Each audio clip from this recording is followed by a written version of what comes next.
Alors du coup j'avais pas du tout capté, mais c'est le Nouvel An chinois en fait. L'atelier des Capucins héberge le Nouvel An chinois cette année. Et il y a plein d'activités, plein d'événements.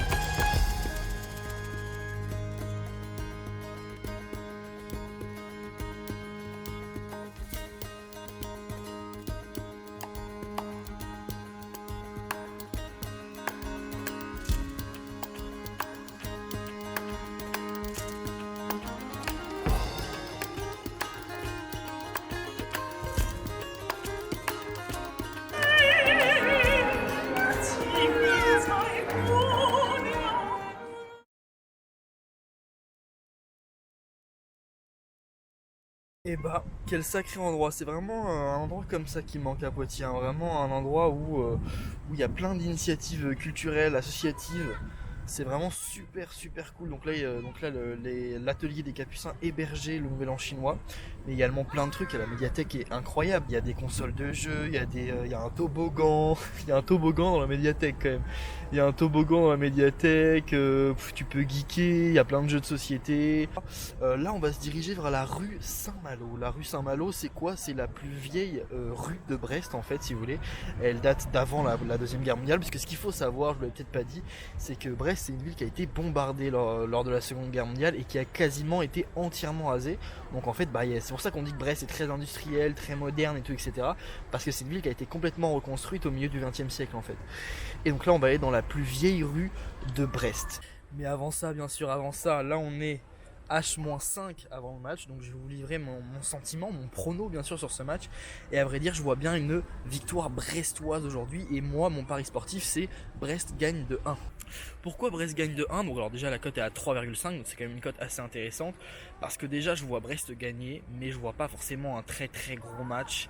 Et je vois difficilement une équipe gagner par 2 buts d'écart. Donc s'il y a une victoire, je pense qu'elle sera brestoise et elle sera d'un seul but d'écart. Après attention, les 5 dernières rencontres entre Brest et Amiens, c'est 5 victoires pour Amiens. Donc voilà, c'est assez impressionnant. Et d'ailleurs sur ces 5 rencontres, il y en a 4 qui avaient lieu en Ligue 2, donc ça remonte à une dizaine d'années.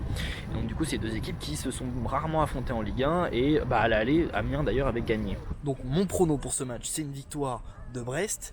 Et mon pari sportif, c'est une victoire de Brest de 1 but d'écart, coté à 3,5 sur une de mon partenaire. Encore une fois, bien sûr. Allez, cesse de plaisanterie maintenant, on se rend dans la rue Saint-Malo.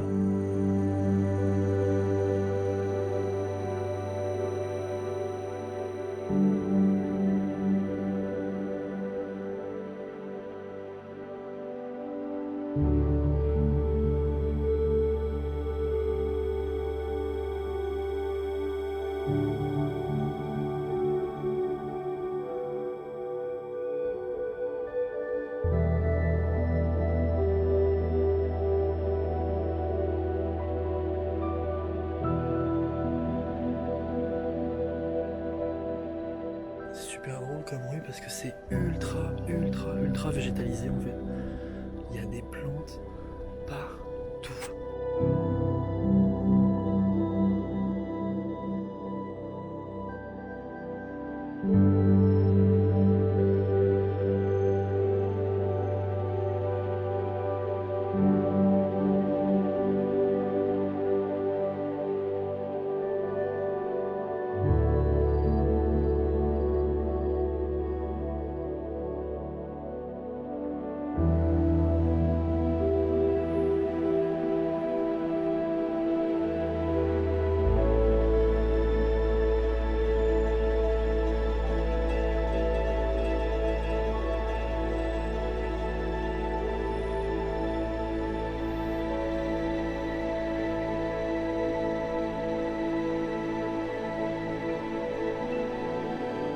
Petit truc quand même pour rentrer jusqu'à l'appart, Brest a une particularité également, c'est la première ville et la seule ville actuellement en France qui a un téléphérique urbain.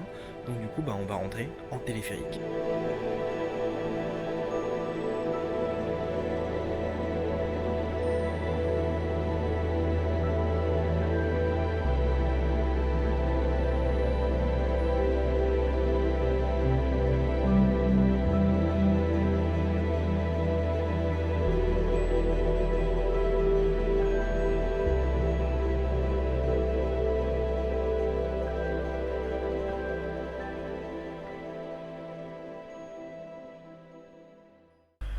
Bon, go, on est parti au stade. Bon, je suis pas trop en avance encore une fois.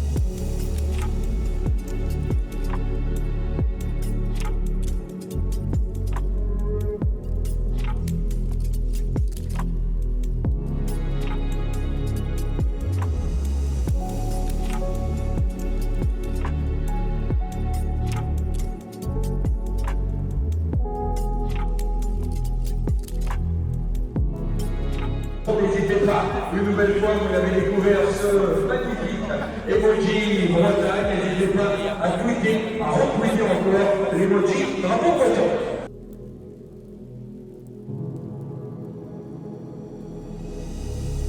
La musique, voilà. Numéro 21, Jean-Charles.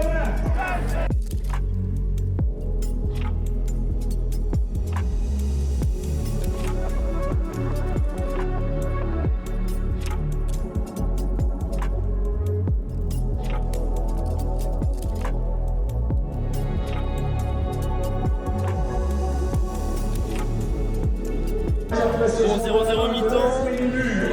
Il y a eu du jeu, deux très gros arrêts de Gauthier Larsonneur et un arrêt incroyable à la demi-heure de jeu là, de Gertner. Quand même quelques occasions, j'ai quand même découvert quelque chose pendant cette mi-temps là. Il existe des supporters du stade brestois. Je ferme ma gueule, je vais me faire tabasser là. Bon, allez, bonne deuxième mi-temps à tous.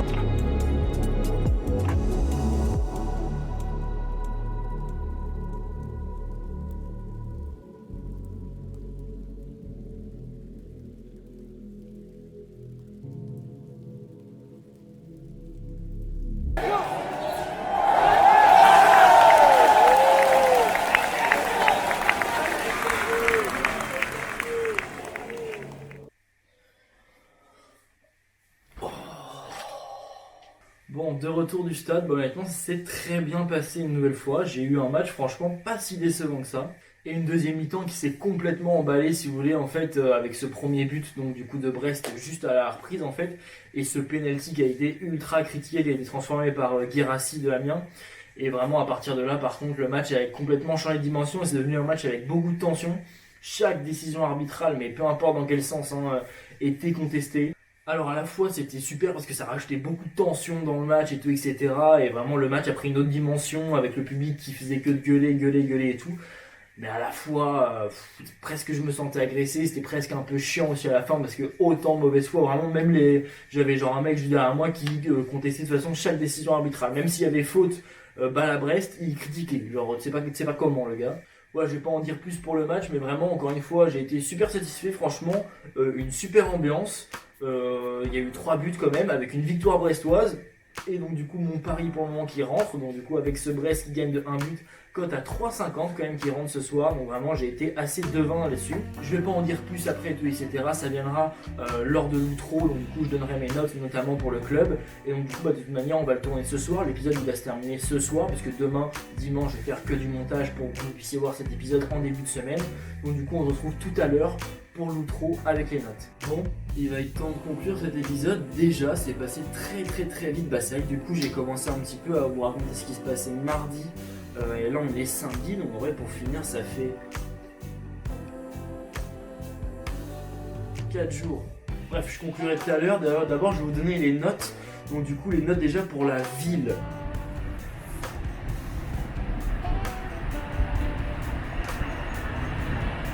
C'est vrai que la ville de Brest, c'est une ville pas très esthétique, du fait, du coup je vous ai dit que c'est une ville assez moderne, assez industrialisée, du fait qu'elle soit une ville reconstruite parce qu'elle a été bombardée lors de la Seconde Guerre mondiale. Après, il y a quand même des choses qui sont assez jolies vers le pont de la Recouvrance, donc là les premières images là où j'étais, avec tout ce château, la tour Tanguy, le fait qu'il y ait la mer avec les ports de plaisance et tout, etc. c'est quand même un aspect assez sympa. Après, dans les terres, on va dire, enfin dans la ville même, vraiment, pas la côte, bah c'est vrai que c'est une ville qui est pas incroyable. Par rapport au transport, il y a un tram depuis quelques années, donc c'est assez cool quand même d'avoir un tram pour une ville qui est pas non plus si immense. La ville de Brest, c'est pas non plus une grosse ville. Après, point négatif, moi je me suis fait baiser, vraiment on peut dire, parce que j'ai pris un ticket 24 heures, un ticket un jour, et en fait le ticket un jour était disponible jusqu'à la fin de la journée en fait. Et donc comme je l'ai pris à 21 h, on pouvait l'utiliser que jusqu'à minuit. Donc en fait j'ai payé genre le prix de 24 heures pour seulement 3 heures. Du coup c'est un peu de la malhonnêteté, donc voilà, comme je vous ai dit, d'ailleurs je rappelle pour tous ceux qui ne savent pas, mais ces notes là que je suis en train de donner sont complètement subjectives et vraiment c'est des notes dégueulasses. Après il y a quand même plein de points négatifs quand même à Brest, c'est une ville quand même qui est assez vivante, il se passe pas mal de choses sur le plan culturel, il y a pas mal d'endroits cool où on peut aller et tout, etc. Ce soir il y avait une soirée sympa à la Carène qui est genre une espèce de salle de spectacle, il y avait une soirée dub. Du coup je me suis dit que ça pouvait être cool, mais bon, comme là j'étais solo, j'avais la flemme d'y aller, tout simplement je préfère me reposer un peu. Et surtout le très gros point positif je pense de Brest, c'est une ville où en fait les alentours sont ultra cool en fait. Il suffit de faire comme j'ai fait mercredi, 30 minutes à pied, vous vous retrouvez à longer des sentiers côtiers, c'est magnifique et tout, etc. Donc les alentours super cool. La ville n'est pas incroyable en soi, même s'il s'y passe des choses culturellement, c'est intéressant. Donc c'est pour ça que je vais donner une note de 7,5 sur 10, ouais, c'est une note... c'est une bonne ville. Bref, c'est une bonne ville, il y a quelques côtés négatifs, c'est une ville sympa mais pas incroyable.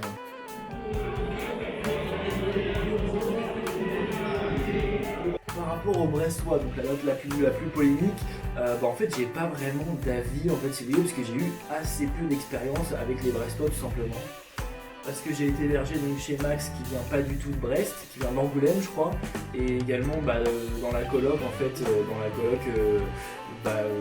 sais plus exactement d'où tout le monde venait, mais il n'y en a aucun qui venait de Brest. Et après j'ai fait énormément d'activités nature et tout, etc. où j'étais plus ou moins dans des paysages assez solo.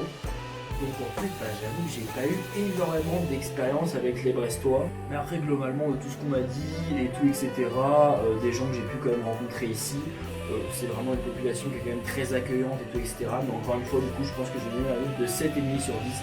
Alors 7,5 sur 10, c'est un petit peu ma moyenne quand ça va, quoi. En gros, quand c'est bien, mais sans plus, il n'y a rien d'incroyable, il n'y a rien non plus de très très négatif.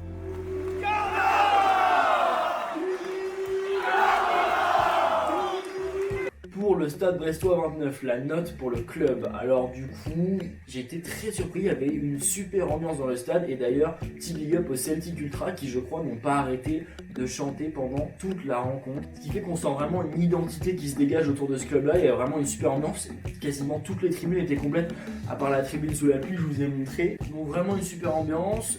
Également j'ai réussi à avoir ma bière, genre vraiment en 30 secondes je pense. Alors je suis allé chercher à la mi-temps, là il y avait tout le flux, il y avait un service incroyable, ça a dépoté. Donc petit point positif également, la bière en 30 secondes ça fait plaisir. Mais également plutôt un bon match, une première mi-temps avec pas énormément d'occasions, mais une deuxième mi-temps avec beaucoup de tension, beaucoup de combats, un public très très bouillant qui réagissait sur chaque décision arbitrale, etc. Bon, ce qui était des fois un peu gênant, mais globalement ça a créé une atmosphère quand même assez sympa. Et on s'en sort du coup quand même avec 3 buts, avec une victoire du Stade Brestois en plus, donc vraiment tout le monde était heureux et tout, c'était vraiment cool. En plus, je trouve que le Stade Brestois, c'est vraiment un club assez intéressant. Il y a des joueurs quand même assez intéressants là-bas. Et je pense qu'ils proposent du bon jeu et qu'ils vont réussir à se sauver cette saison. Du coup, je vais... Bon, après, il faut quand même pas non plus exagérer. C'était pas non plus un match de gala et tout, etc. Et le Stade Brestois reste quand même un club du bas de tableau un petit peu. Donc voilà, je peux pas non plus mettre une note trop élevée. Mais j'ai quand même été agréablement surpris. Du coup, je vais donner la note de 7 sur 10 au Stade Brestois. Dernière catégorie, la gastronomie à Brest.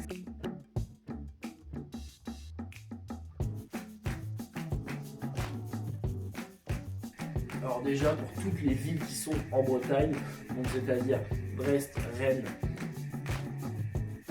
Nantes, vous aurez bien sûr des points en plus pour le Queen Yaman. Je suis désolé s'il y a des gens qui n'aiment pas le Queen Yaman, je ne sais pas ce que vous faites là.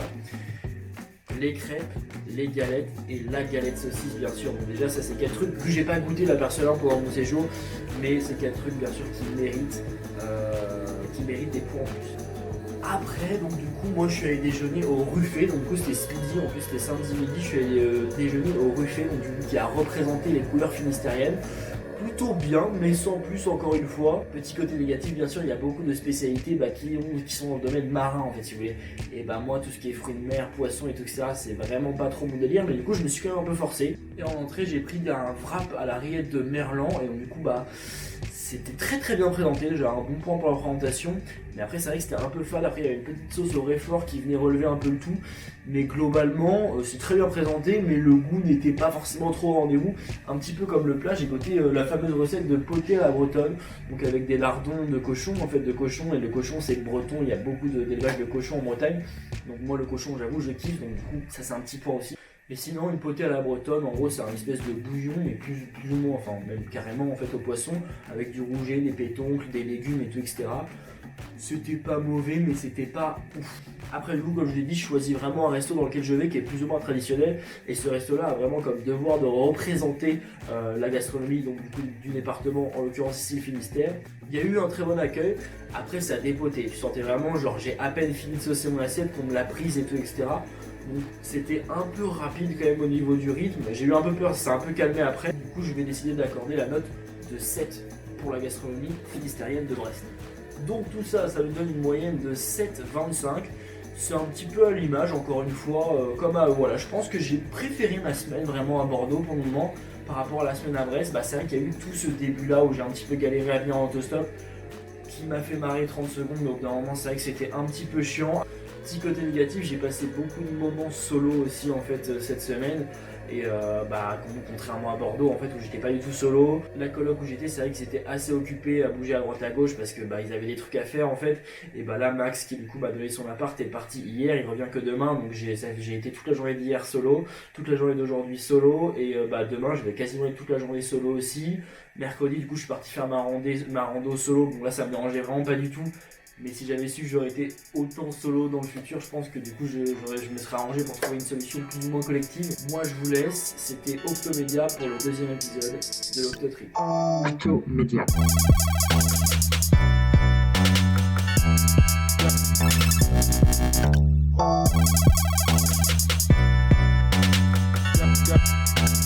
Octomédia.